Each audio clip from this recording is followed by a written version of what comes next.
नमस्कार दोस्तों, आपका बहुत बहुत स्वागत है हमारे क्लासेस पर। दोस्तों आज हम बात करेंगे इलाहाबाद हाई कोर्ट का हमारा ग्रुप डी का एग्ज़ाम कंप्लीट हो चुका है और ये कहने को ग्रुप डी का था। इसका एग्ज़ाम जिसने दिया होगा उसे पता होगा ये एग्ज़ाम किस लेवल का था। ठीक है, मतलब 4th ग्रेड की अगर जॉब है और उसमें पेपर तुम पैटर्न ले रहे हो, पीसीएस लेवल के हिसाब से आप क्वेश्चन डाल रहे हो। उसमें जैसे क्वेश्चन नहीं आते थे कि इधर चार दे रखे हैं, जैसे मान लो बांधों के नाम दे रखे हैं, इधर उनकी जगह के नाम दे रखे हैं, इस तरीके से उसे मिलाओ। तो ये एक दो क्वेश्चन नहीं थे, ये भर भर के क्वेश्चन थे इस तरीके की। ये तो हिंदी का हिसाब किताब है इस तरीके का, हिंदी का। और जीएस में भी यही हिसाब था। मैथ में बड़े बड़े क्वेश्चन है, 4-4 5-5 लाइन के उसे पढ़ रहे हैं। कहीं भी अगर कोई सी जरा सी मिस्टेक हुई तो क्वेश्चन चले जाएंगे हाथ से। मतलब इस तरीके से पेपर का लेवल आया है जिसका कोई हिसाब नहीं है। तो दोस्तों इस बात में पूरी डिटेल से चर्चा करेंगे। और एक बात हम आपको बता दें कि इस बार प्रीवियस ईयर से काफ़ी कम रहने वाली है जो कट ऑफ रहेगी ना, फाइनल कट ऑफ, ठीक है, वो काफ़ी कम रहने वाली है। हर बार कट ऑफ 185 से ऊपर जाती है, लेकिन इस बार कट ऑफ इतनी छूनी ना इम्पॉसिबल है। ठीक है, ये बहुत ज़्यादा कट ऑफ हो जाएगी इस बार। इसके बहुत सारे रीज़न हैं। देखिए, एग्ज़ाम लेवल के बारे में बात करेंगे, अटेम्प्ट्स को लेकर भी बात करेंगे, अटेंडेंस को लेकर। ये 3 बड़े फैक्टर होते हैं जिस पे ये डिसाइड होता है कि कट ऑफ हमारी कहाँ जाने वाली है। ठीक है, क्योंकि ग्रुप सी और ग्रुप डी के एग्ज़ाम दोनों के एक साथ हुए हैं, तो इससे काफ़ी बड़ा फ़र्क भी पड़ा है। देखिए होता क्या है, जो ग्रुप सी में जिसके अच्छे नंबर आए हैं उन्हें पता है कि हम टाइपिंग निकाल लेंगे, और जिन्होंने टाइपिंग की तैयारी की है और टाइपिंग निकल जाती है आराम से, बहुत बड़ी चीज़ नहीं होती टाइप निकालना ग्रुप इलाहाबाद हाई कोर्ट के अंदर, क्योंकि इसमें मार्क्स का खेल होता है। ठीक है, बहुत ज़्यादा अंतर नहीं रहता है सबके साथ में। तो वो क्या करते हैं, ग्रुप डी का एग्ज़ाम छोड़ देते हैं। तो जो हाईएस्ट स्कोरर होते हैं जो ग्रुप डी के भी और ग्रुप सी के भी, तो वो ग्रुप सी को ही प्रेफर करेंगे, वो ग्रुप डी को क्यों प्रेफर करेंगे।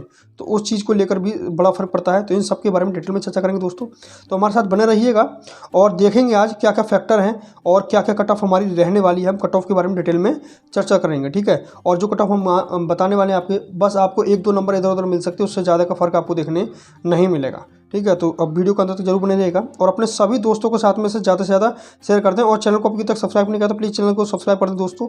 ठीक है, चैनल को सब्सक्राइब जरूर कर लीजिएगा और अपने सभी दोस्तों के साथ में ज़्यादा से ज़्यादा शेयर अवश्य कर दें। ठीक है, चलिएगा अब एक एक करके एक पॉइंट पर बात करेंगे।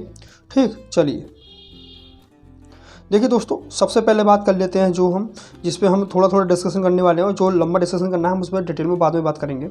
देखिए, जो सबसे पहली बात करने वाले हैं वो अटेंडेंस को लेकर बात करने वाले हैं।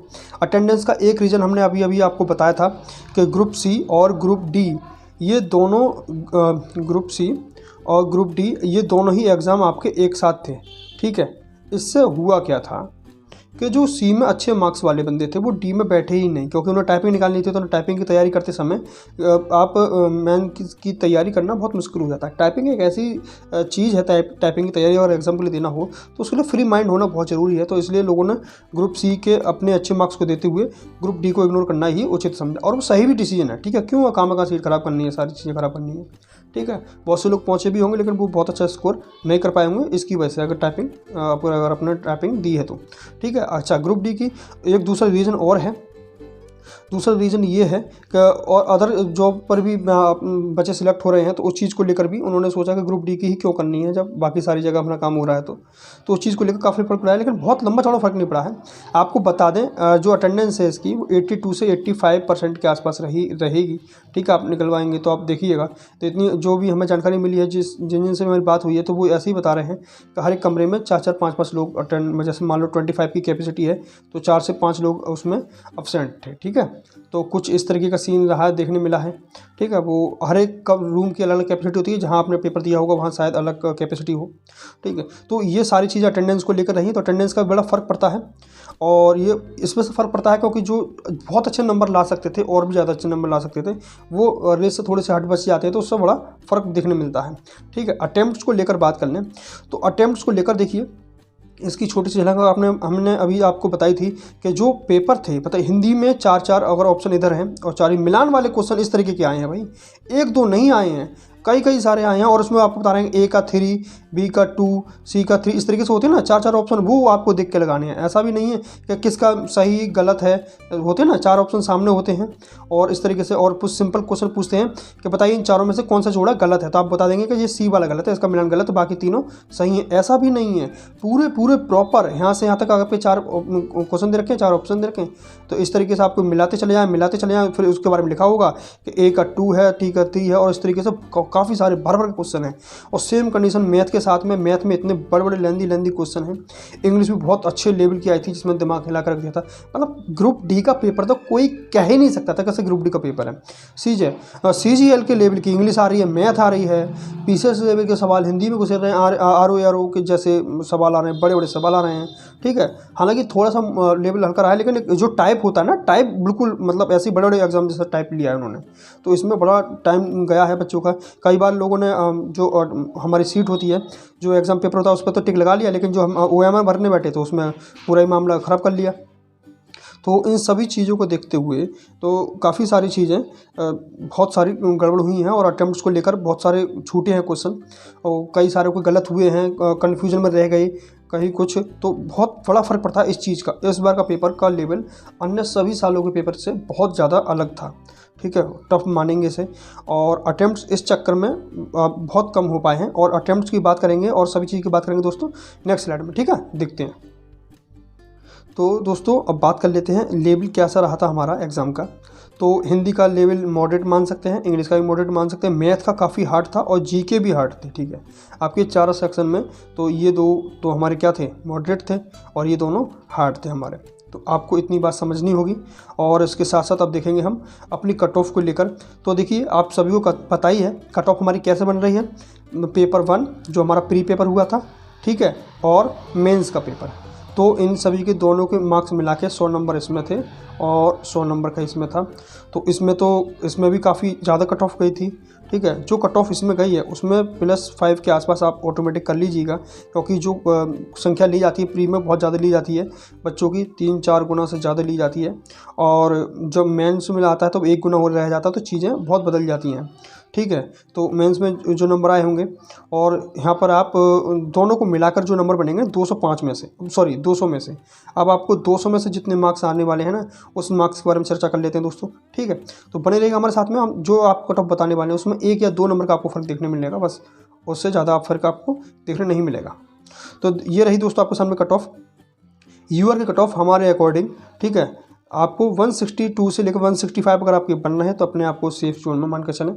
और OBC के साथ में क्या सीन है, OBC 165 to 159 के आसपास बन रहे हैं। ठीक है, इन सभी में हम आपको बताना ±1-2 नंबर का फ़र्क लेकर चलें, क्योंकि ये इलाहाबाद हाई कोर्ट है, इसमें बहुत ज़्यादा वेरिएशन देखने को मिलता है बड़े आराम से। ठीक है, बहुत चीज़ें अनएक्सपेक्टेड होती हैं, मगर एक बात इलाहाबाद हाई कोर्ट की बहुत सही है, क्योंकि इलाहाबाद हाई कोर्ट का पेपर है, चाहे भले इसमें कितनी धांधली कर दी हुई है, इसमें कोर्ट केस आज तक कोई जीत नहीं पाया, चाहे भले किसी ने कर दिया हो या नहीं कर दिया हो, कि इसने अपने मन की ही है इलाहाबाद हाई कोर्ट ने। जो कितनी भी तगड़ी धांधली कर दी होगी, जो कितने भी पकड़े गए हैं उनके साथ में बस 1-2 के खिलाफ कार्रवाई होती है, कभी वैकेंसी पाना नहीं आई, तो आपकी वैकेंसी इसी चक्कर में बहुत जल्दी कंप्लीट हो जाती है इसकी वैकेंसी। तो EWS के केस में आप देख लीजिएगा 150 to 150 के पास आपके 155 के आसपास बन रहे हैं। तो देखिए ये हाईएस्ट रेंज है ये तो। ठीक है, तो इस पर मत जाइएगा, आप इसके बीच में भी लाई कर रहे हैं तो आप बिल्कुल सेफ़ हैं। ठीक है, ऐसी बात कर लेते हैं SC की। तो SC की काफ़ी कम रहती है इन कंपेरिजन इन तीनों कैटेगरी के। तो 143 से 147 के अगर आसपास आपके मार्क्स बन रहे हैं तो आप पूरी तरह से सेफ हैं। और ST की तो सबसे ही कम रहती है, जिसकी कोई अंदाजा, उससे भी कम अगर आपको देखने मिल जाए 125 के आसपास भी देखने मिल जाए ना, तब भी आप बिल्कुल मतलब ताजुब मत समझना कि ये इतनी कम भी कैसे रही। ठीक है, तो हो जाता है इसका कम। तो ये हमारे द्वारा जो बताई कट ऑफ है, और हमने जो लोग हमसे जुड़े हुए हैं ऑलरेडी वो जानते होंगे कि हमारे द्वारा जो कट ऑफ बताई जाती है वो कितनी सटीक रहती है। ठीक है, तो आप विश्वास बनाए रखिएगा, और जितने भी कट ऑफ जो भी नंबर हमने आपने बताए हैं, अगर आपके नंबर इनमें कहीं लाई करते हैं, क्योंकि अब आप कहेंगे कि आप नंबर कैसे पता चलेंगे, इसमें भी बड़ा वेरिएशन होगा जैसे ही आंसर की आएगी। और आंसर की कब आएगी, उम्मीद है कि इस वीक के ही लास्ट तक आंसर की आपको देखने मिल जाए। ठीक है, 8 तारीख तक के आसपास आपको आंसर की देखने मिल जाए। अगर कुछ नहीं हो पाता तो नेक्स्ट वीक के शुरुआत में आपको आंसर की देखने मिल जाएगी। तो मतलब 6-7 दिन के अंदर आंसर की आ जाएगी, कोई ज़्यादा अंतर रहता नहीं है इसका, बड़े आराम से आपको आंसर की देखने मिल जाएगी। अब बात कर लेते हैं इस मामले में दोस्तों, तो कि अब क्या करना है। अब आपको इंतजार करना है, और बिल्कुल बेफिक्र हो जाइए अगर आपके यहाँ नंबर हैं, और बाई चांस अगर आपके नंबर इनसे काफ़ी कम बैठ रहे हैं या कोई बात दिखाई दे रही है, तो भाई आप तैयारी जो है दूसरे एग्ज़ाम की करें, क्योंकि ग्रुप डी का एग्ज़ाम है, यहाँ पर आपको रुकना तो है नहीं।